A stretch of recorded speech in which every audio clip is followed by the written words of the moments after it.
When my daughter was born early, I wrote to my parents, "We're in the NICU. Please keep us in your prayers." Nobody responded.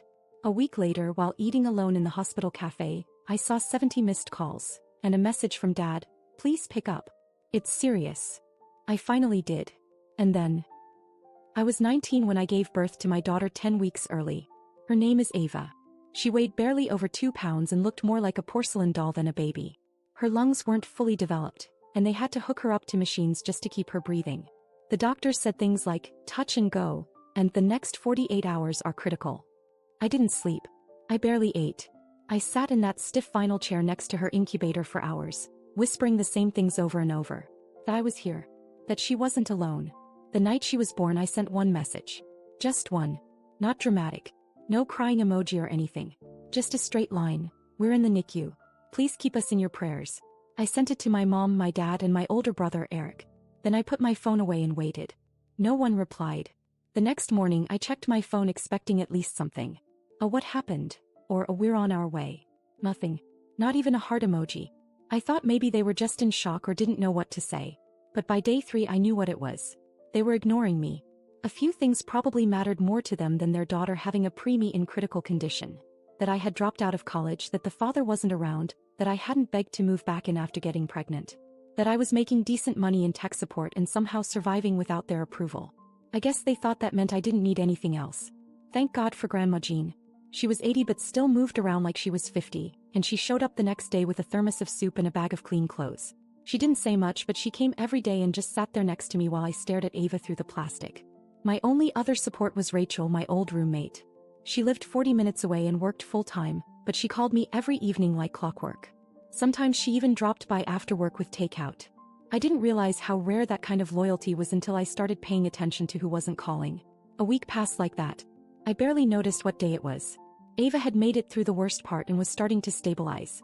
I decided to take 10 minutes to breathe and grabbed a muffin from the cafe downstairs. I hadn't even gotten halfway through it when my phone buzzed violently in my pocket. 70 missed calls. Most of them from my dad. 2 from my mom. 1 from Eric. My stomach dropped. I had this brief, absurd moment of hope that maybe they were worried about Ava. That maybe it had finally hit them what was happening. Then I saw the message. "Please pick up. It's serious." My hands were shaking when I called back. My dad answered on the first ring. Then he told me what had happened. Or at least what he thought was the emergency. And that's when I realized what my family really was.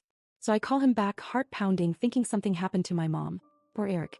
Or maybe, finally, it hit them that Ava was in real danger. That I was alone. That I needed them. He answers and the first thing he says is, "Do you have $15,000? I didn't speak right away. I remember looking around the hospital cafe like maybe I was on some hidden camera show. Asked why.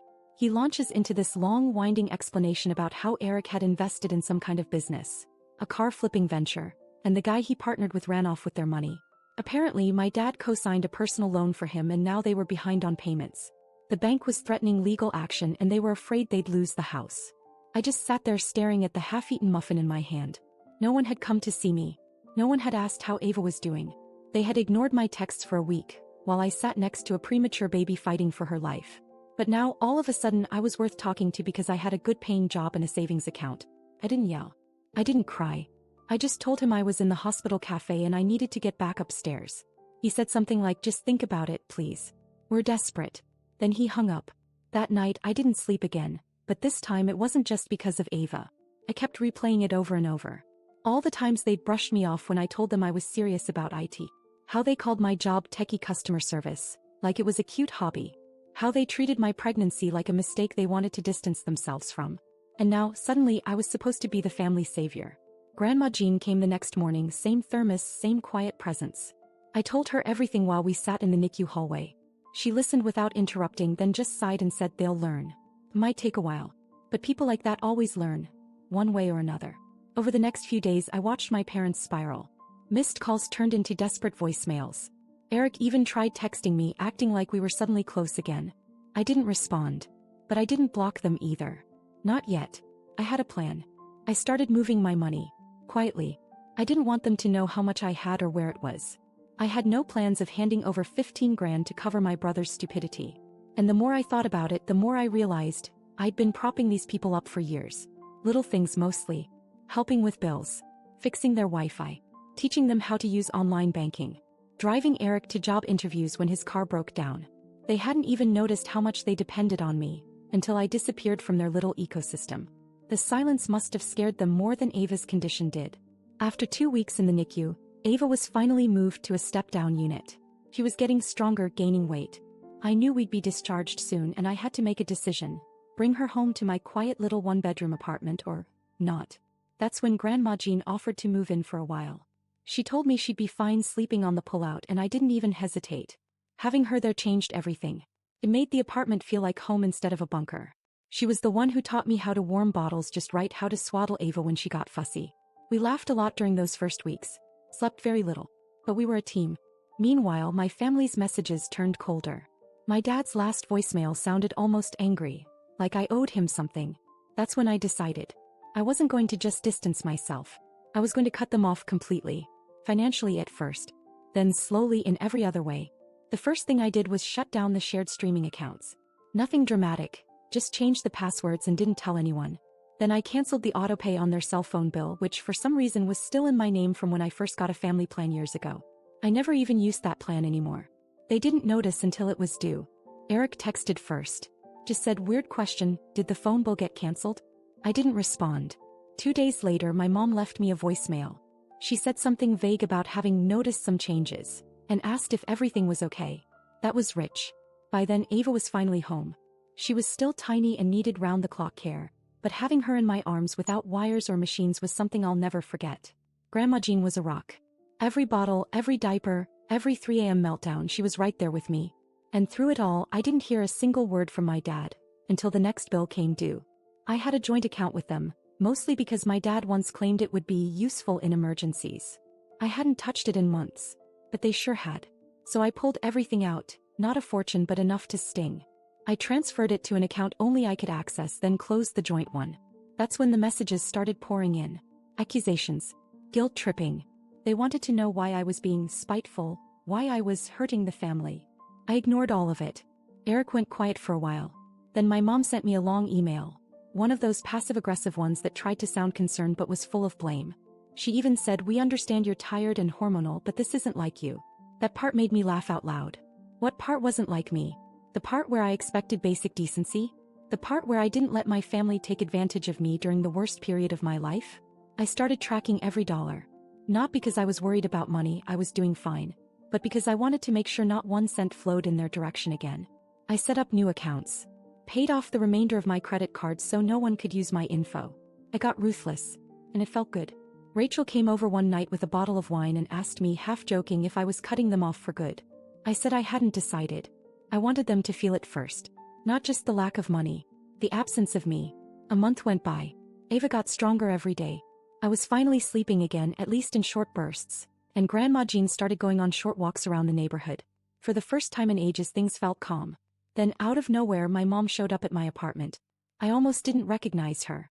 She looked tired, worn down, and desperate. She stood in the hallway holding a manila folder, and the first thing she said was, "We really need to talk." I didn't invite her in. I told her Ava was sleeping and I didn't want to wake her. She held out the folder. It was a stack of medical bills. None of them mine. All of them hers and my dad's. They'd gotten into some sort of health crisis mess. Something about my dad's blood pressure, a canceled insurance plan, and collections notices. They were drowning. She said they didn't need the full amount. Just 15,000. Again with the 15. I didn't say yes. But I didn't say no either. I just closed the door. Grandma Jean was in the kitchen. She'd heard everything. She just shook her head and told me in her quiet way not to get pulled back in. That it wouldn't fix anything. That they'd just keep taking. But I couldn't stop thinking about it. Not because I felt guilty, but because this time, I wanted them to owe me. 3 days passed after that hallway encounter. I didn't respond to any messages, didn't return calls. I just sat with it. Ava had started smiling. Real smiles, not the reflex kind, and it kept pulling me back to the moment.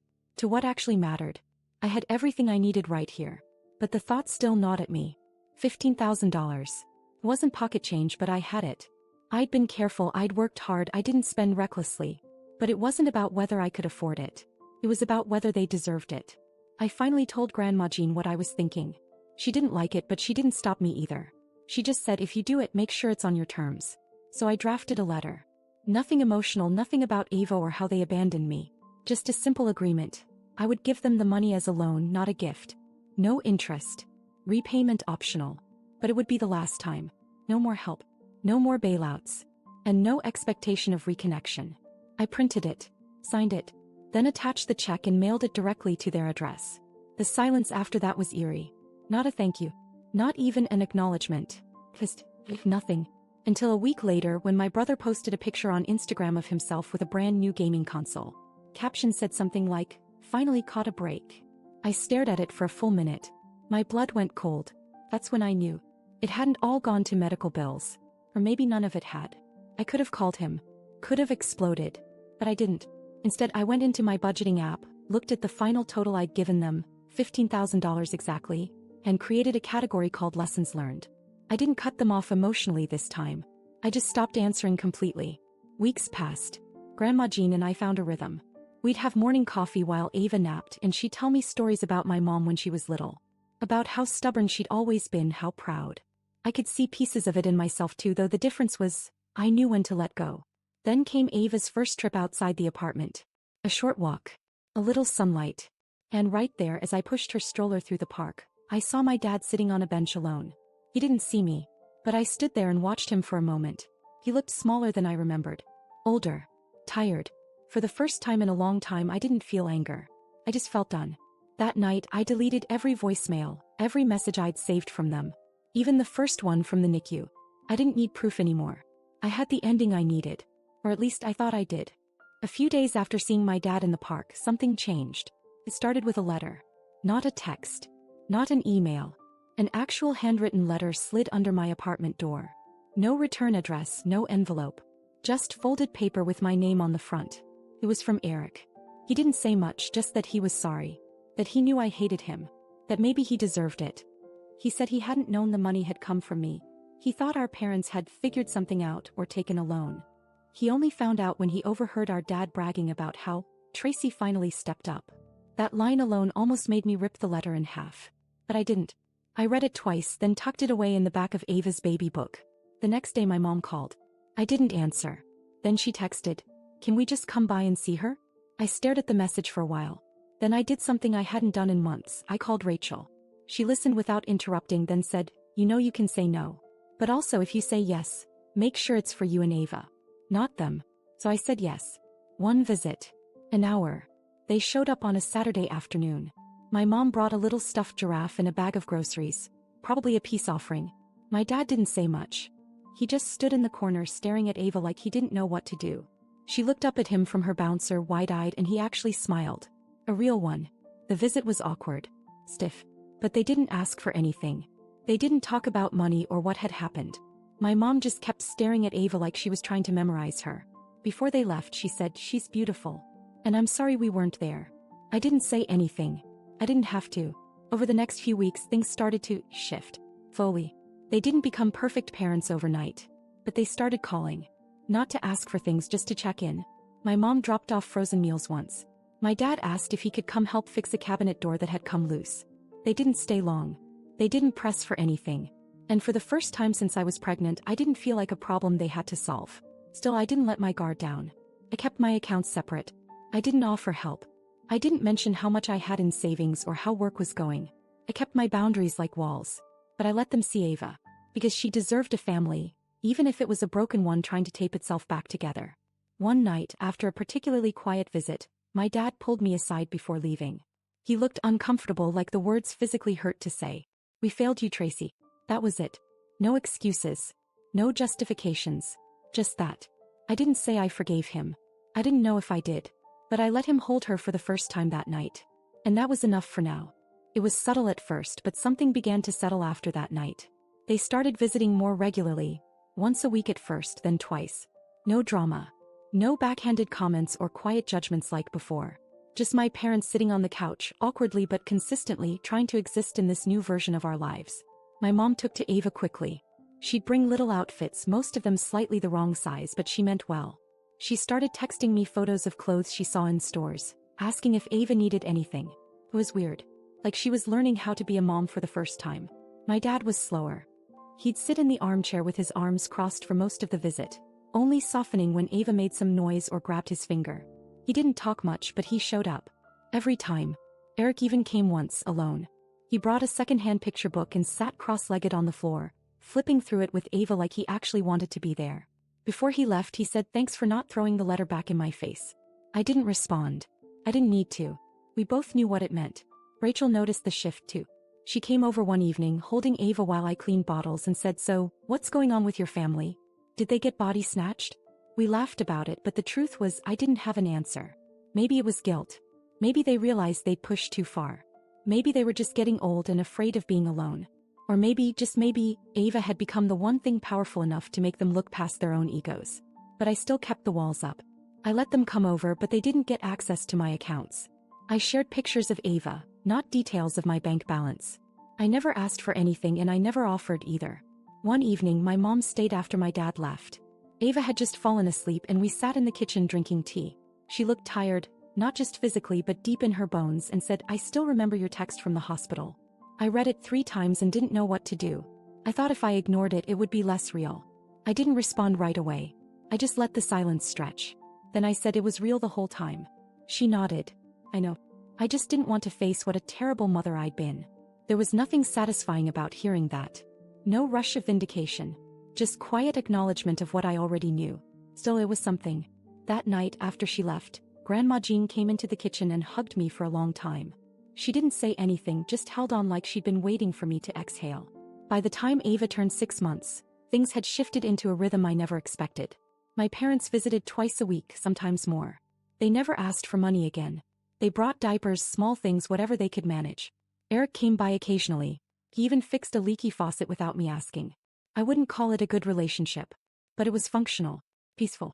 I no longer felt like I owed them anything, and for once they weren't asking. The revenge had already happened. Not in some big, explosive way, but in the quiet fact that they came back when they needed me, and stayed when I didn't need them anymore. Now they were showing up for Ava. And in some twisted way, that was the most satisfying revenge of all. Turning the daughter they once ignored into the one person they couldn't afford to lose.